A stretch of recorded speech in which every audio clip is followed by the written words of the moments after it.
In this video, I'm gonna teach you how to connect Samsung S25 to printer. It's a very easy process, so make sure to follow along. In this video, I'm gonna teach you how to set up any printer that you have and connect it to your Samsung S25. This will be done by accessing these settings on the device itself, and it will also work for any other Samsung smartphone that you have, S24, S23, and so on. Regardless of the device, you will be able to set up your printer.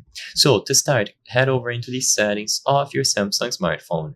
Inside of the settings, go over to the connections category. Inside of connections, you will have plenty of options, and printers are going to be available under more connection settings. So go to settings, connections, and then more connection settings at the bottom. Now you will find printing. This is where you will be able to manage all of the printers that are connected and install the necessary services for the printers to work. Usually, you will have a default printing service, and you just have to make sure that this is enabled. With this enabled, you can now begin looking for nearby printers. If you want to download a specific one, choose this option, and I'm going to show you what it does later. But if you tap on default printing service, you will search for nearby printers. So let's say, for example, you have an HP printer. As long as it is trying to search for nearby devices or it has an open connection, you will be able to select it and it will be attributed to your S25.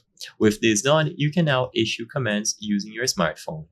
Alternatively, if you tap on these three dots and you choose the option to edit different printer, or you choose download a plugin, you will be redirected into the Play Store where you can download the necessary services for each manufacturer. So for example, if you have an Epson printer, you might want to download this plugin to make sure that it can be detected.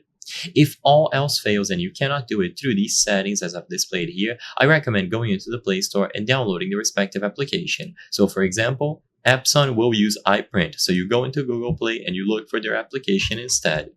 I hope I was able to help you on how to connect Samsung S25 to printer.